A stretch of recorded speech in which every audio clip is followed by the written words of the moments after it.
Let me tell you about the new generation of golf grips. The choice is clear, C-Thru Grips. Let me tell you why.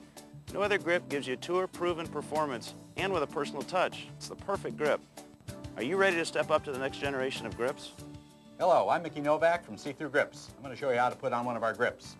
After the old grip and tape is removed, grab the label, peel the backing off of it, line it up down the center of the shaft using the sight lines. Have a little bit that hangs over the back of the shaft. Smooth it from the middle. Work it around. Make sure it's on there, no bubbles. And the other side. There should be a little bit left over the back end of the shaft here. Push it in.